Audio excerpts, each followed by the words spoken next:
Muy buenas noches, soy Emilio Perini, es un verdadero gusto y un auténtico placer estar aquí con ustedes haciendo Tenemos Historia, junto a mi amigo Omar López Mato. ¿Cómo estás, Omar? ¿Qué tal, Emilio? ¿Qué decís? Me están cargando porque abro los programas casi siempre igual, pero bueno, es no así, cambiaste, eso. no cambiaste, por eso le hice un gesto es que a Carlitos acá que se burla de nosotros. La originalidad era así, en realidad, siempre habría así. Tengo ¿Puedo hacer una pequeña crítica literaria? Estábamos recién hablando de libros con nuestro invitado de hoy, que ya vamos a contar quién es y de qué vamos a hablar hoy. Pero tengo una crítica a nuestra amiga Daniela Morel y en realidad a la gente de Editorial Sudamericana, no a Daniela, pobre, que hace un trabajo estupendo en no, el área de Daniela, prensa. no, por favor. No, ella hace un trabajo. Pero pedí el libro de Pablo Giuliani, Montoneros, la soberbia armada, porque había visto en una librería que decía edición definitiva. Una banda que cruza el libro y dice edición definitiva. Entonces se lo pedí porque dije, bueno, voy a ver qué diferencias tiene. Tuvo la gentileza de mandármelo. Lo miro, es exactamente el mismo. Además adentro dice, esta es la edición igual de 1984, que yo ya la había leído toda. Entonces me parece que éticamente la editorial comete ahí una transgresión, porque induce al engaño del lector. Sí, no mienten. No miente, pero induce a un cierto engaño al decir... Lo que en inglés se diría misleading, que te la conduce verdad que hacia me otro impresionó, claro, lado. me impresionó porque dije, yo la verdad, ahora se lo regalaré a algún oyente o a alguien, haré algo con ese libro, pero tengo el otro todo marcadito en la edición original de 1984. Pero Por cierto, nada. Hay un pequeño prólogo de 2 páginas que no vale la pena, digamos, que habla de que el libro salió en 1984 y en qué circunstancias, y alguna referencia a Pablo Giuliani, que por cierto es un libro extraordinario. Bueno, ahora sí, vamos a hacer las formalidades del programa. 4804-3150 es el teléfono para que nos dejen sus mensajes, para que nos cuenten qué está pasando por sus cabezas. Nos pueden escribir a tenemoshistoria@fmlaisla.com.ar.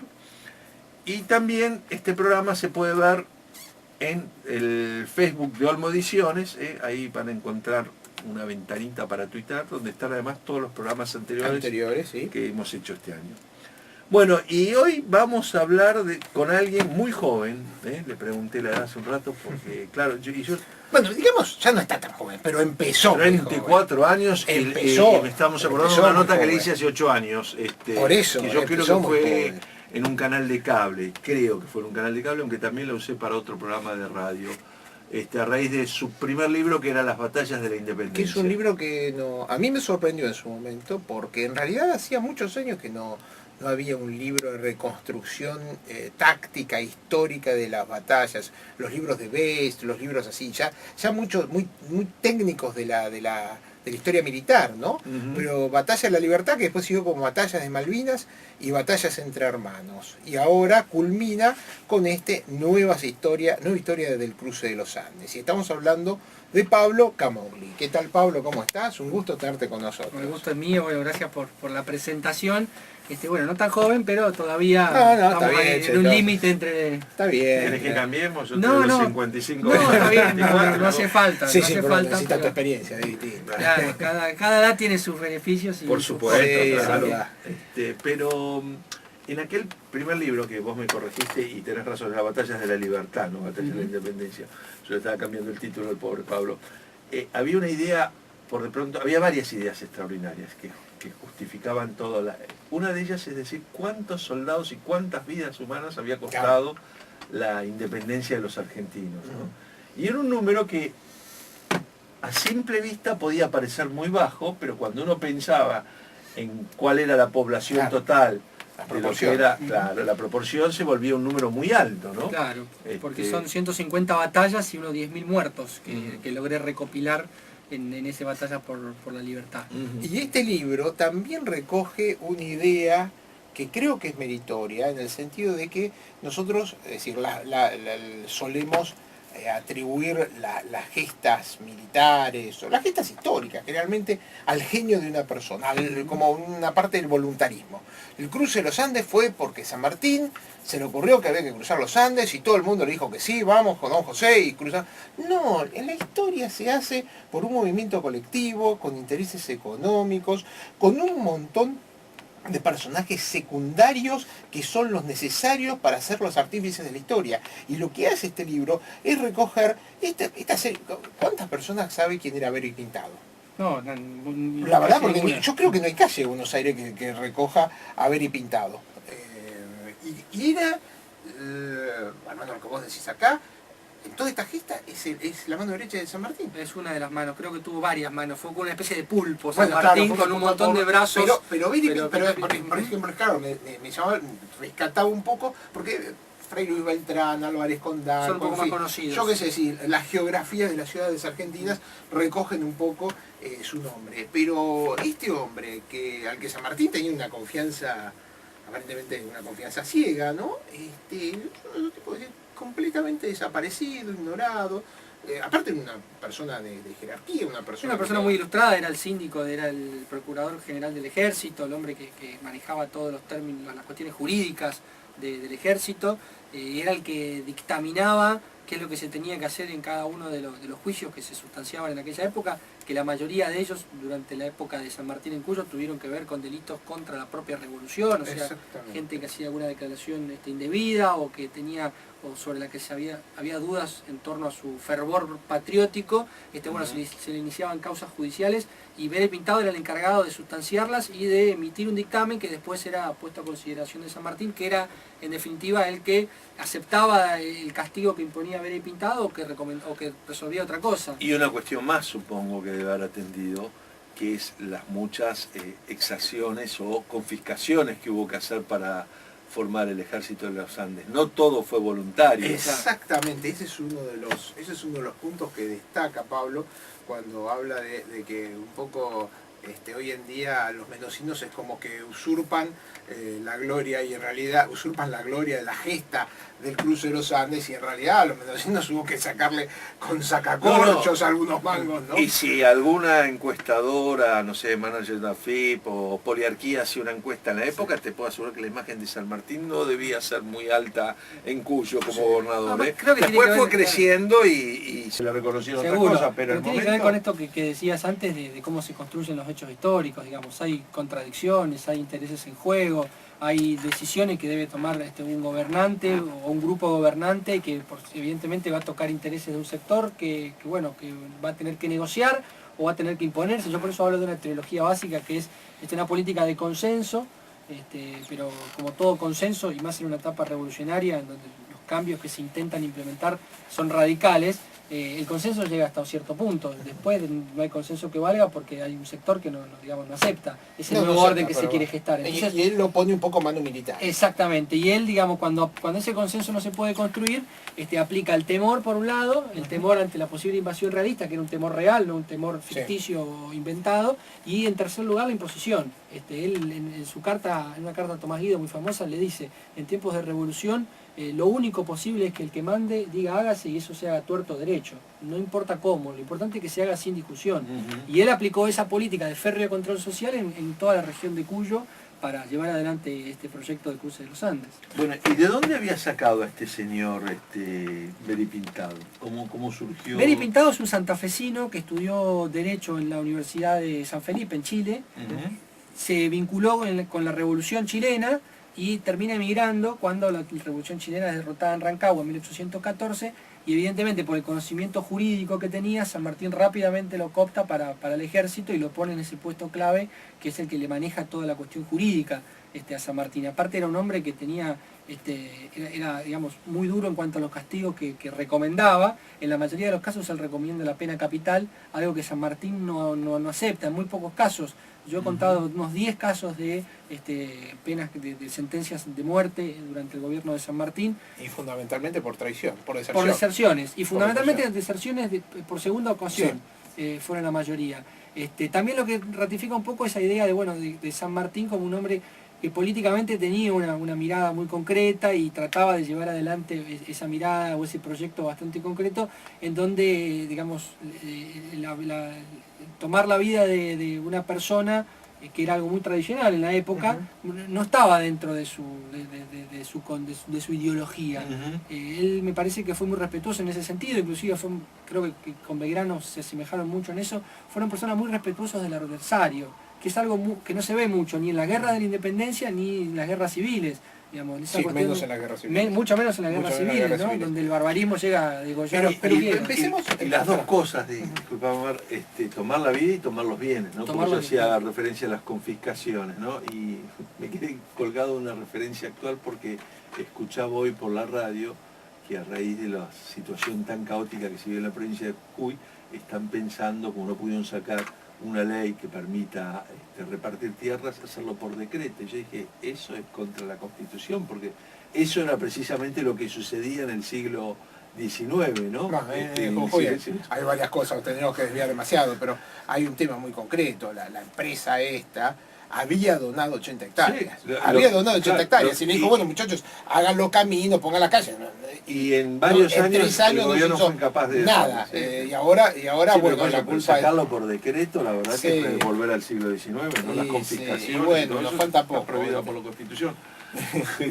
No, porque tiene mucho que ver, porque lo relaciono, porque tiene mucho que ver con nuestras guerras civiles, precisamente, ¿no? Por eso está la exacción extraordinaria. Bueno, un poco la frase de los franceses durante la revolución, cuando la patria está en danger, tú te appartiene a la patria, cuando la patria está en peligro, todo pertenece a la patria. Claro. Pero claro, el dictamen de cuando la patria está en peligro la pone el que tiene el fusil. La pone el que tiene el fusil, exactamente, el que tiene el mando. Pero vamos a la génesis de todo esto, porque vos traes un tema de discusiones. ¿Quién tiene la idea de cruzar los Andes? San Martín había estado en... Sí, acá vienen varias el famoso tema que plantea Terráneo y todo eso. Pero bueno, pero él tiene una posición muy tomada al respecto. Es decir, para la audiencia, en 1814, sí creo que era, San Martín había estado en el norte. En el Ejército del Norte. En el Ejército del Norte se da cuenta... No solamente se da cuenta de que es inviable el camino, sino que aparte el Ejército del Norte estaba muy politizado. Y volver a imponer el orden dentro del Ejército del Norte, creo que vos lo ponés más adelante, él dice que me hubiese llevado 18 meses. No sé por qué. Tomás Guido en la memoria plantea. En la memoria. Y hay dos causas que yo agregaría, y corríjanme si... una es... Martín Miguel de Güemes lo convence, o es uno de los que lo convence, que le dice, por esta vía nunca vamos a llegar al Alto Perú. Y según muchos estrategas militares había un serio problema con las líneas de abastecimiento, que era lo que también le pasaba a los españoles cuando bajaban. Es decir, cuando el ejército patriota subía hacia el Alto Perú, llegaba un punto, pasado Desaguadero, donde las líneas de abastecimiento, de alimentos, de caballos y de provisiones para el ejército se complicaban, el ejército se debilitaba y perdía las batallas. Y a los españoles les pasaba algo similar cuando llegaban hacia el sur, digamos, ¿no? Sí, pero había un virtual empate militar. Claro, exactamente. Pero también había una situación que había porque justamente, curiosamente, yendo más hacia el norte, el país, la tierra o la gente se convertía en más realista, es decir, eran más amigos de los españoles, y cuando venía más al sur era más amigo de los criollos. Entonces qué raro, ¿no? Porque una zona tan castigada, porque esa fue la zona donde Tupac Amaru había tenido influencia hacía 50 años antes, y sin embargo parece que la influencia española era muy importante ahí también, es decir, porque si la línea de abastecimiento uno la puede suplir viviendo del terreno, y sin embargo no podían vivir del terreno porque había una oposición. Y ahí yo adivino que hay el accionar de Castelli en 1811, la primera junta, cuando él actúa como comisario del ejército. Actúa como un jacobino antirreligioso. Entonces la falta de respeto a la religión local, yo creo que eso le granjeó mucha enemistad. Había una frase que decía los del Alto Perú, es decir, yo no soy porteño. Esa es una frase que era común en el Alto Perú y fue común muchos años después. Yo no soy porteño, como diciendo, no me metan con esta gente. Y evidentemente eso hacía que abastecimiento de cualquier ejército fuese dudoso. Bueno, de cualquier manera, fuera por los problemas de abastecimiento, fuera porque Güemes, que conocía muy bien la zona y que era uno de los líderes políticos y fundamentales en la zona, y en la defensa lo aconsejó a San Martín, lo convenció de que no era posible, o por las razones que vos dabas, que era la excesiva politización y yo diría falta de moral y de disciplina del Ejército del Norte, San Martín empieza a generar otra idea, otro camino, y ese camino es por Chile. La otra posición, la que planteó Terráneo y que algunos historiadores, Rodolfo Terráneo en aquel artículo primero en toda esa historia, en el año 86, 87, y después sacó un libro, es que toma un plan del almirantazgo inglés. No, de Maitland. De Maitland. De Maitland, ¿no? Sí. Sí, bueno, pero que Pablo lo cuente, porque hay otras versiones que él recoge muy bien este libro. En realidad lo que yo explico y creo es que San Martín, más que una genialidad o una inspiración muy grande o la idea de, o que se vino con la idea de Inglaterra, lo que hizo fue aplicarla al sentido común. Digamos, él estuvo en el Teatro de Operaciones del Alto Perú y se dio cuenta que por ahí no iba a ser ningún camino, por todos estos motivos de los que estábamos hablando, digamos, porque todos los motivos se congeniaron para esta cuestión. Y eso por un lado. Y por otro lado, para 1814 San Martín no solo conoce el proyecto de Maitland, que si uno lo analiza tiene muy poco que ver con lo que San Martín termina realizando, porque no es un cruce de los Andes, sino que son dos ataques navales, uno sobre Buenos Aires y otro sobre Santiago de Chile, y después un apoyo por tierra desde Buenos Aires a Santiago de Chile, para después completar la tarea hacia el Perú, que no tiene nada que ver con lo que San Martín hizo. Ya había otros dos planes también del almirantazgo británico previos, que probablemente San Martín conociera por sus relaciones con el almirantazgo británico, por su paso por Gran Bretaña. Él había pasado por Gran Bretaña por antes eso. de venir acá. Entonces es muy probable que San Martín los conociera. Pero además había dos antecedentes que eran muy cercanos a San Martín y que son, creo yo, sobre los que él más se basó para realizar su plan definitivo. Uno fue un plan elaborado por el mismo Vera y Pintado, del que estábamos hablando antes, que donde propone una operación de cruce de los Andes, y otra de un teniente coronel Enrique Paillardel, que es un personaje bastante curioso, que tenía vinculaciones con Belgrano, le servía de especie de espionaje a Belgrano, le mandaba información, tenía buen contacto con Belgrano, que él plantea una cosa que es muy parecida a lo que San Martín termina haciendo, hacer un cruce de los Andes y embarcar tropas en Valparaíso para atacar a Lima, que es exactamente lo que termina haciendo San Martín. Así es. Con con un despliegue mucho mayor por parte de San Martín, porque hay que pensar que hasta octubre de 1814 la revolución chilena todavía está en pie. Sí. Recién en octubre del 14, con el famoso desastre de Rancagua, es cuando la revolución chilena cae y ahí se tiene que modificar un poco la mirada que se tenía sobre la posibilidad del camino por Chile hacia Lima. Porque ahora hay que recuperar Chile primero para poder pensar en seguir camino hacia el Perú. Entonces ahí cambia mucho el esquema. Y al mismo tiempo existía en todos ellos el temor de la invasión de Chile hacia Mendoza. Claro, cuando se produce la ocupación de Rancagua, ese verano del 14 al 15, realmente lo pasan en zozobra porque San Martín no tiene tropas. En diciembre recién le mandan algo de tropas desde Buenos Aires, pero no tenía mucho ejército como para resistir un ataque. Y yo creo que ahí los realistas se durmieron bastante, un error que los podría haber favorecido, y ellos nunca ellos no tenían la retaguardia asegurada. No, y además creo que tampoco tenían la decisión política y militar de hacer esa operación militar. Me parece que también estaban muy atados al Alto Perú, como estaba muy atado a la conducción estratégica de Buenos Aires, a lo del Alto Perú. Una vez que tocaste el tema de los chilenos y de Rancagua, es imprescindible nombrar, es decir, que nos cuentes un poco sobre la relación tormentosa que ya tiene San Martín con los Carré. Que es una relación que en realidad, digamos, San Martín la hereda en cierta forma. De Porque, O'Higgins. claro, que viene de Chile, los patriotas chilenos cuando son derrotados, que cruzan la cordillera, ya cruzan divididos, muy peleados, con dos bandos muy antagónicos. En Mendoza ya había una emigración chilena pro O'Higgins y contra Carrera, o sea que San Martín tiene toda una información. Contémosle un poquito a la gente quiénes son los Carreras. Los Carreras eran un grupo de, no me acuerdo ahora cuántos, tres hermanos y una hermana. Una hermana, Josefa, que era bastante terrible también. La batalladora. Que, bueno, una familia importante de Chile, poderosísima, que compite de alguna manera con O'Higgins por el manejo de la revolución. En realidad el mando lo tenía Carrera. El mando lo tenía Carrera. En la Patria Vieja, en la época de la Patria Vieja. Claro, y al producirse el desastre de Rancagua, algunos de ellos... En donde hay culpas compartidas. Exactamente. Porque hay un conflicto terrible entre los Carrera y O'Higgins. Para ver quién es el tiene padre de la culpa de la derrota. derrota. Claro, siempre el padre, aparte estuvieron siempre peleando. se busca el padre de la derrota, sea electoral o militar, alguien se tiene que hacer cargo, y a partir de ahí la relación se vuelve irreconciliable porque tanto O'Higgins pensaba que era culpa de los Carreras pensaban que era culpa de O'Higgins, y ese conflicto cruza la cordillera porque todos ellos escapan de lo que iba a ser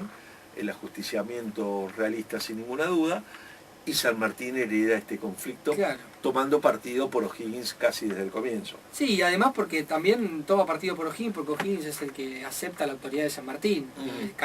Los Carreras pretendían seguir actuando en Mendoza como un gobierno en el exilio, algo que San Martín no permite bajo ningún concepto, y le dice que se tienen que poner bajo la autoridad de San Martín. Aparte, no sé si los Carreras eran masones. O'Higgins sí siempre fue masón. Claro, bueno, ese sí, es un tema importante, porque claro, San Martín era masón, masónica. sin duda, claro. 4804-3150, nos pueden llamar, hacer alguna pregunta antes de que termine el programa, vamos hasta las 10, hasta las 11. Nos pueden escribir a tenemoshistoria@fmlaisla.com.ar. Vamos a hacer una breve pausa musical, mandar la tanda y seguimos conversando con Pablo de El Cruce de los Andes. En FM La Isla, y hoy con la visita de Pablo Camogli a propósito de su último libro, Nueva Historia del Cruce de los Andes, que editó Aguilar.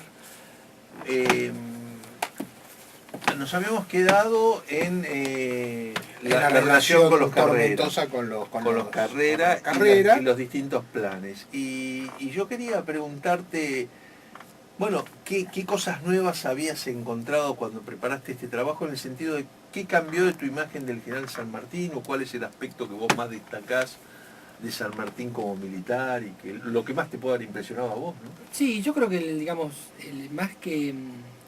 Yo ya conocía mucho de la historia de San Martín, porque siempre leí mucho de la y además en la Batalla de la Libertad. Además en la Batalla de la Libertad hay mucho del tema. Entonces, más que modificar mucho, en cierta medida ratifiqué muchas cosas que tenían que ver con esta mirada, no tanto de un San Martín de bronce, sino y no en un realizador casi divino, como lo describe Mitre, definirlo como un Hermes Trigemisto, digamos, esa cuestión de medio divinidad, después el santo de la espada, toda esa mirada casi geográfica de San Martín, sino verlo como un personaje de carne y hueso, que en realidad la genialidad de él fue una genialidad tanto organizativa como operativa, digamos, tener la capacidad junto a una serie de colaboradores de poder diseñar ese plan, de llevarlo a la práctica a través de un esfuerzo inmenso que se hizo en Cuyo, porque hasta mediados de 1816 el ejército no tiene un apoyo decidido de Buenos Aires, más allá de un aporte de 5.000 pesos mensuales y algunas tropas que les van mandando y algunos recursos. Tienen que construir desde la nada. Y por eso yo hago toda una descripción en la primera parte de cómo era Mendoza en la época, cómo era Cuyo en la época, porque para ver cuál era el punto de partida. Porque, digamos, pensar en la conformación del ejército en Buenos Aires es una cosa, y pensarlo en Cuyo es otra, absolutamente distinta. Cuyo era una sociedad muy tradicional, muy conservadora, en donde no había prácticamente industria, no había artesanías, apenas se tenía una subsistencia económica muy rudimentaria, tenía muy poco intercambio comercial, mucho más cuando los realistas recuperan Chile, porque estaba muy poco vinculado al litoral todavía, a la región cuyana. Entonces, es un punto de partida que es realmente desde la nada, desde cero. San Martín tenía 28 blandengues cuando llega a asumir el cargo de gobernador de Cuyo. O sea, no tiene fuerza militar, no tiene recursos económicos, no tiene una industria o artesanos de los cuales valerse para empezar a construir su ejército. Entonces tiene que hacer todo desde el cero. Y yo creo que ahí está la gran genialidad, la gran genialidad de San Martín. Es curioso, porque yo pensaba, siempre lo he considerado un extraordinario oficial de logística, ¿no? Algo así como Eisenhower, ¿no? Para comparar con alguien del siglo XX. Y pensaba que San Martín hubiera hecho una gran carrera en el ejército norteamericano, y su cualidad es una cualidad que no es muy destacable entre los argentinos. La logística, la preparación, la administración y sobre todo la proyección, hacer un PERT, un camino crítico que te diga, bueno, voy a arrancar de acá y voy a terminar acá. Eso San Martín anotaba todo y tenía todos los pasos, tenía todo escrito y dónde quería estar, y si se desviaba de su plan o no, ¿no? La planificación no es muy argentina. Justamente, lo que pasa es que también nos enseña la historia con respecto a batallas, y uno tiene la imaginación juvenil de que las batallas son ganadas por el coraje, ¿no? Las batallas son, como decía Napoleón, las batallas se ganan sobre el estómago de sus soldados. Y sobre la industria militar, que vos haces muy bien, ya que vamos a hablar un poco de cómo convierte una sociedad bucólica, una sociedad pastoril, en una sociedad industrializada gracias al genio de una persona, bueno, entre otras, de un fraile, ¿no? El fraile Luis Beltrán, un personaje después que dieron de llamar el Vulcano de la Patria, ¿no? Que me parece muy gracioso.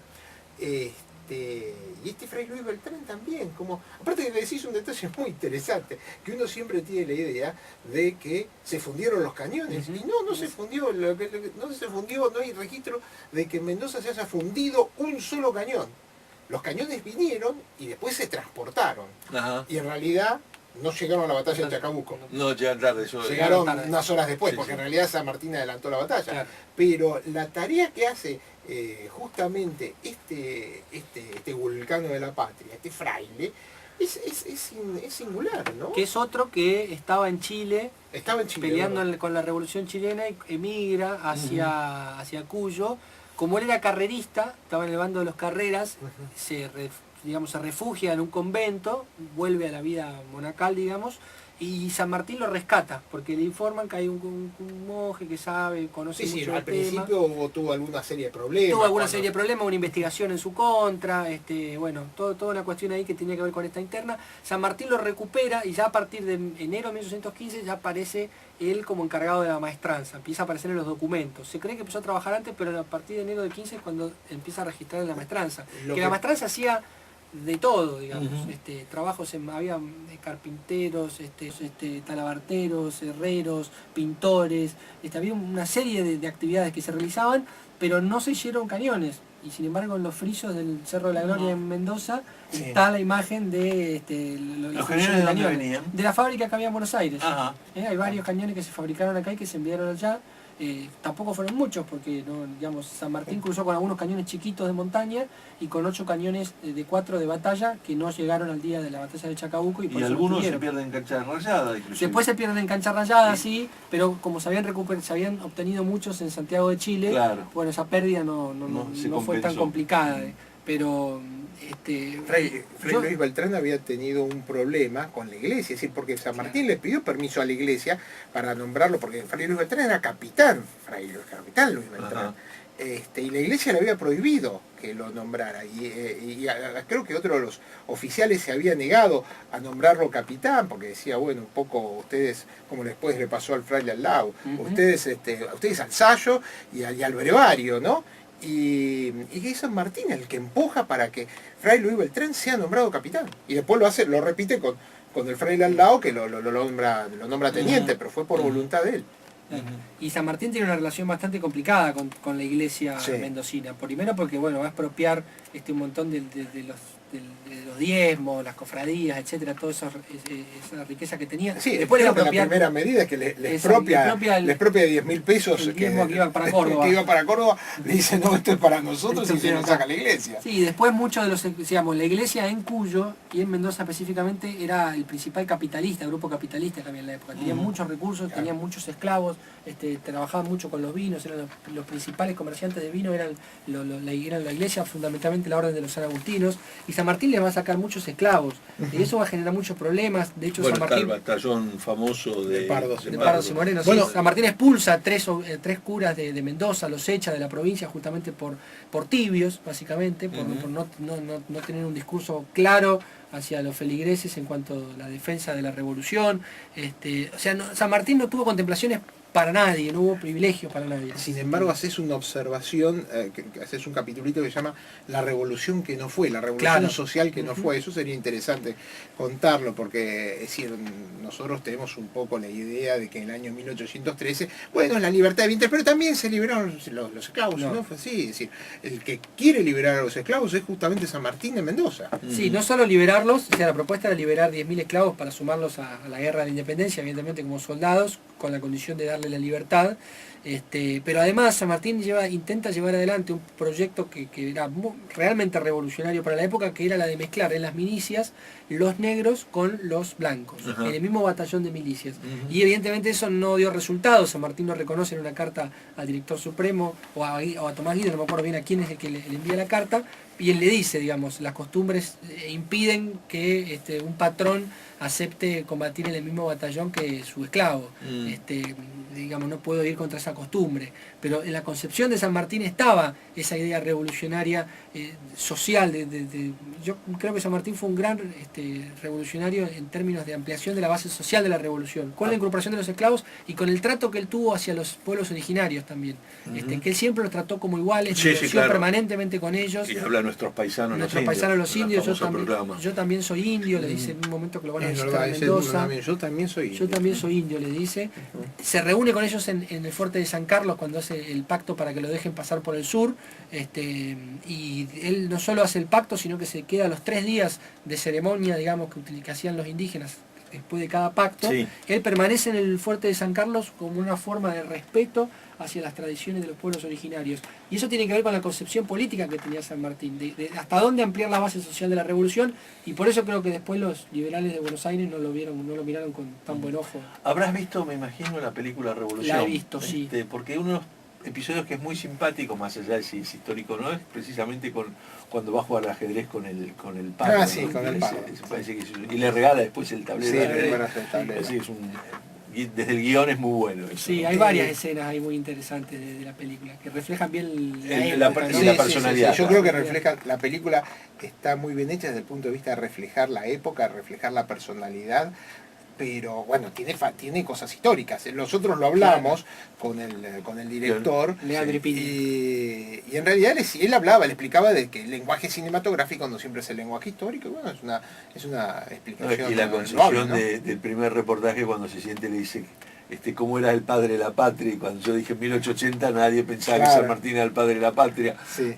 Pero yo voy a contar una cosa personal. Volví de ver la película un sábado a la noche y agarré el libro de él para revisar las batallas y los combates. Había coincidencias. Sí, claro. Sí, porque había, sobre todo en la película, hay una escaramuza en medio de combate. Esa de San Martín siéndose solo. Exactamente, esa escaramuza.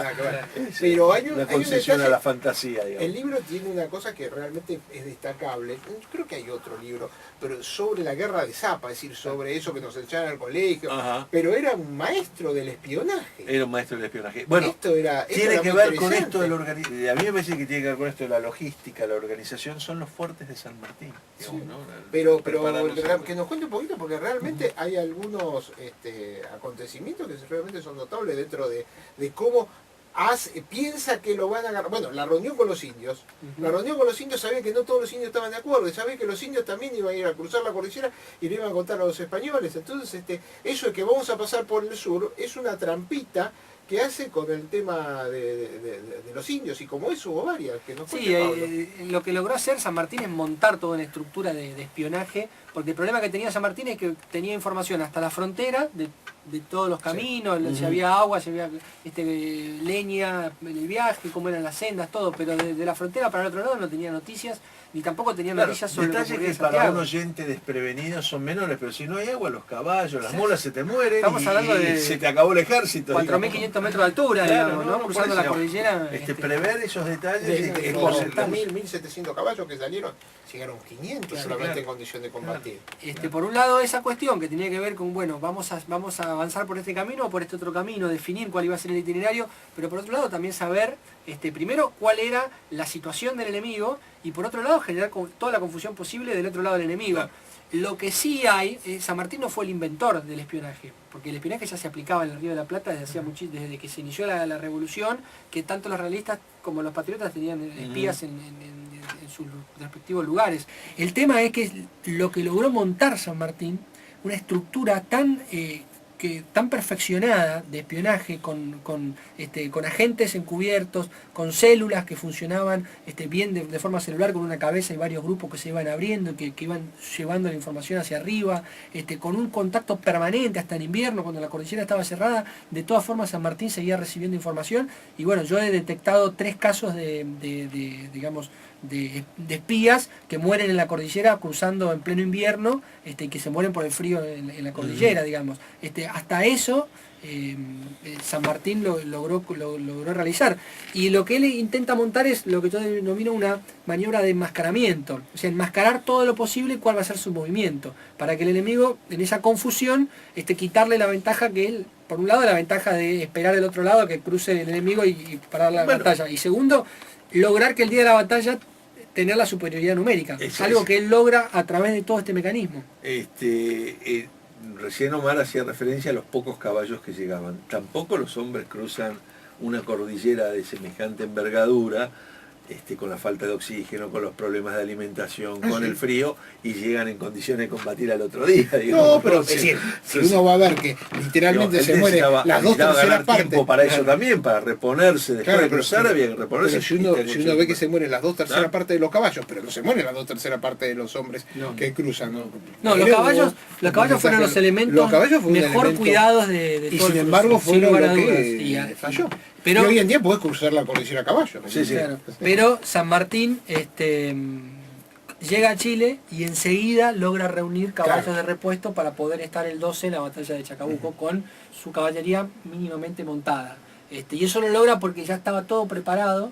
A través de los espías, estaba todo previsto, digamos, en todas las instrucciones que él va dando establece para tal fecha tienen que estar los caballos en tal lugar, y el cruce de las 6 columnas es matemático. Yo soy pesado y reiterativo, pero todo eso aparece el oficial de logística, ¿no? La capacidad de planificación, y vuelvo a decirlo, ¿no? Es una capacidad que en los argentinos prácticamente ha desaparecido. Sí, no tanto ha desaparecido, porque lo que pasa es que no se lo respeta, es decir, no hay como un respeto nos contó que está por escribir un libro de Malvinas.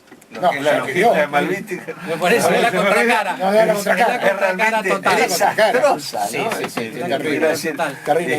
El otro día me contaban... Es patético lo que se hizo en Malvinas en materia. El otro día me contaba una de mis hijas que estuvo en Malvinas, y en el museo local hay cartas de un soldado argentino escrito en mal inglés pidiendo que somos argentinos, estamos mal alimentados, denos de comer a los ingleses.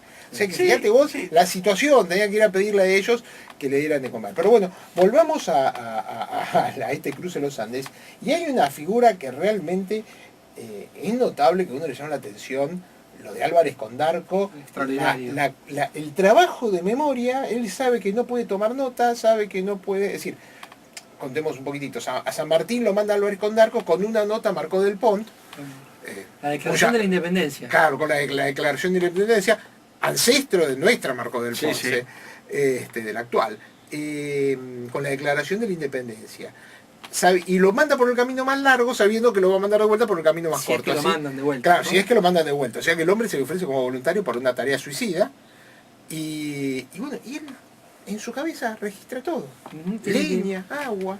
Tiene que ir, digamos, porque Álvarez Condarco es el que le realiza junto a Antonio Arcos y a Jerónimo Espejo, que era el ayudante en esa época, que estuvo a escribir un libro muy utilizado, digamos, como fuente muy interesante. Claro, que llegó a generar como los que están. Claro, sí. Son los que arman el departamento de ingenieros, que es el departamento de cartografía. Es donde se van realizando todos los mapas. Pero tienen el mismo problema, tienen todos los mapas de la frontera para este lado y le falta de la frontera para el otro lado. Entonces San Martín lo manda a Álvarez Condarco con esta operación suicida, pero claro, no puede ir tomando apuntes en el viaje, porque evidentemente si llega al otro lado, le revisan y tiene todos los mapas dibujados, van a decir, este está buscando información, lo mandamos a fusilar. Y tiene que recordar todo en la memoria, y cuando vuelve de regreso a fines de diciembre del 16, se sienta con San Martín toda la noche a dibujar todos los datos que tiene, los mapas, los caminos. Y bueno, en realidad, como dicen otros autores, no es que San Martín definió los caminos después de el cruce que hace Álvarez Condarco. Eso ya estaba definido porque estamos hablando de fines del 16 y el cruce empieza el 15 de enero del 17. Lo que sí permite es, bueno, terminar de chequear toda la información que tenía y ver si faltaba alguna cosa, si por este lado faltaba más leña, si por este lado iba a haber problemas con el agua. Bueno, terminar de cerrar un poco toda la operación que ya estaba diseñada. Y yo quería cerrar con lo que había dicho de las tropas. Cuando San Martín llega en enero de 1815, en Santiago de Chile estaba el 72% de las tropas realistas que había en todo Chile. En enero de 1817 está el 50%.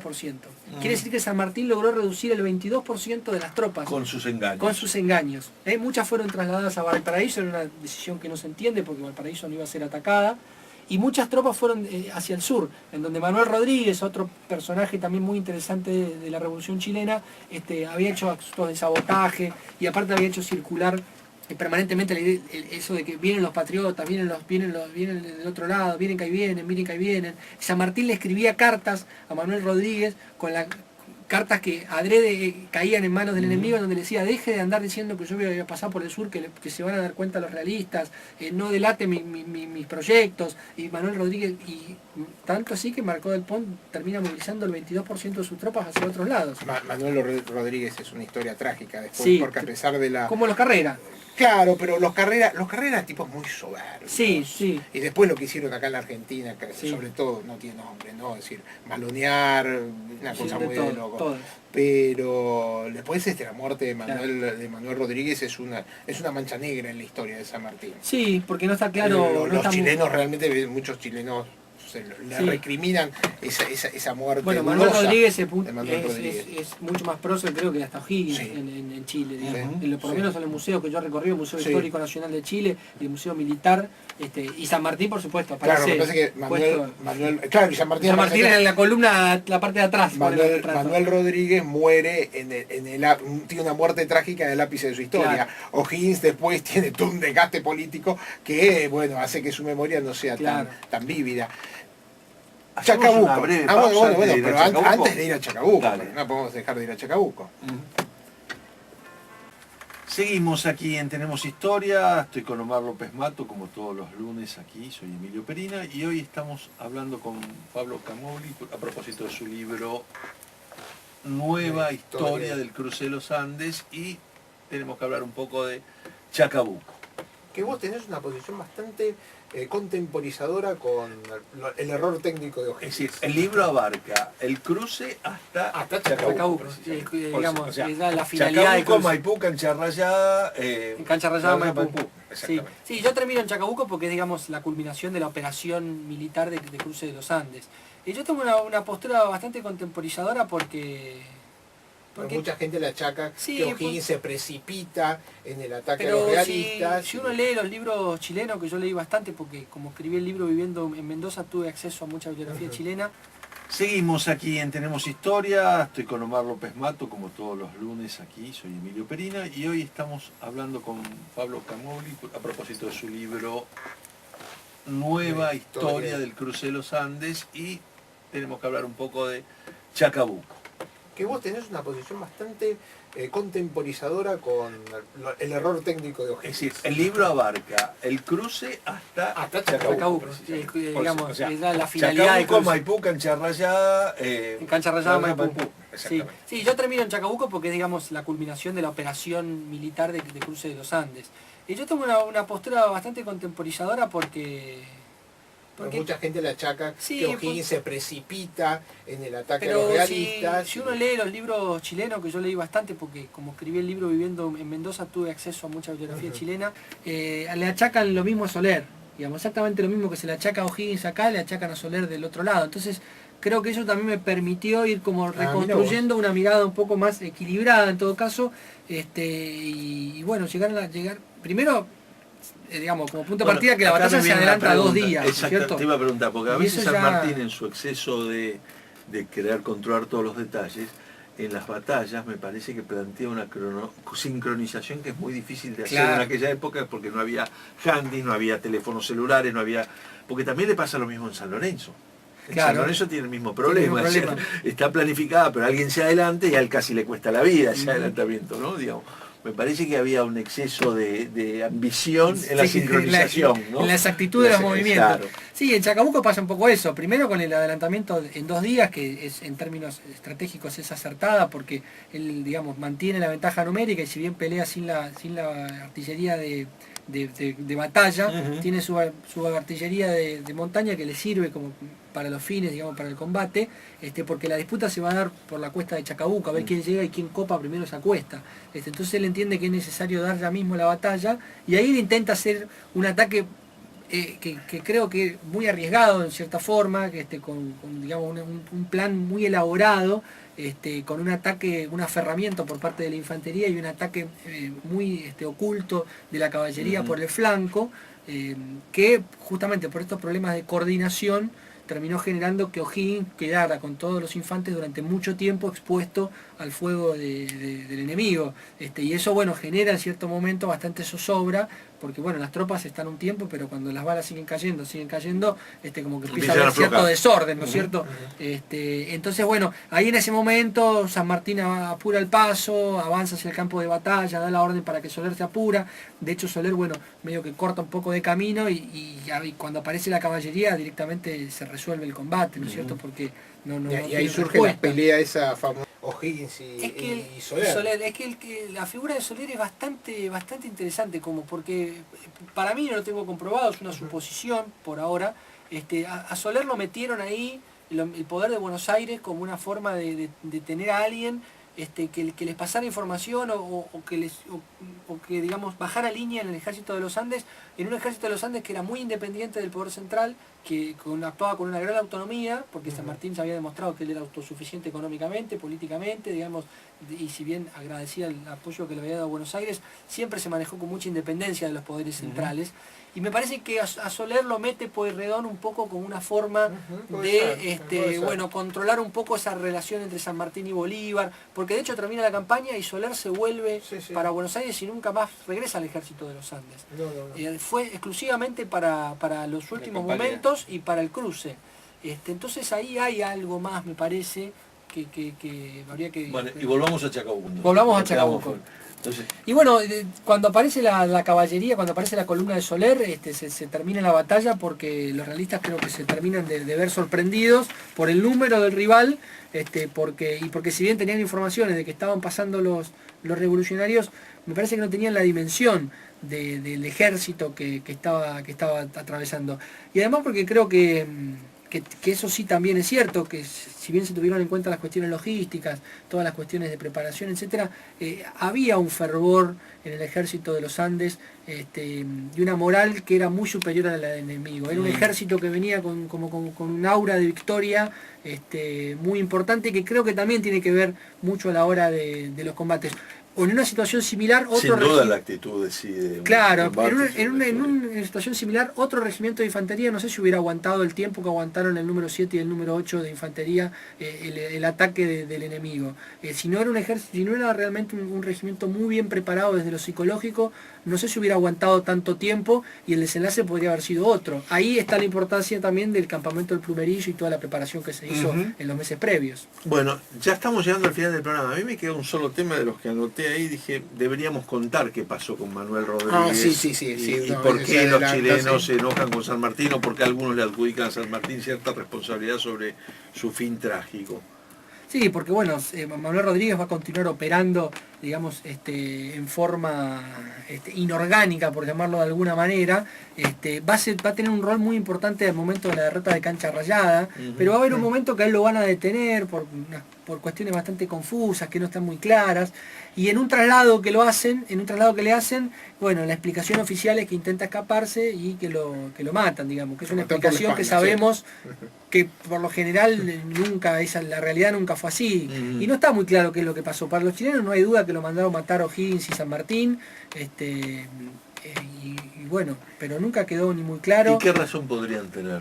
Y justamente esta cuestión de que Martín Rodríguez no quería orgánicamente responder a... Claro, no quería someterse al poder de O'Higgins, sobre todo. Rodríguez, digamos, pertenecía al bando sin ser un carrerista puro, digamos, ideológicamente estaba más cercano a las carreras que O'Higgins. Pero bueno, pensando un poco en lo que contaste, San Martín, en general, vos mismo decías antes que ejecuciones en Mendoza solo por doble traición, digamos que era reacio a ese tipo. San Martín, tanto en el caso de los Carreras como en el Manuel Rodríguez han tenido la capacidad de como parecer como que él está por encima de esos conflictos y que terminan siendo conflictos internos de Chile.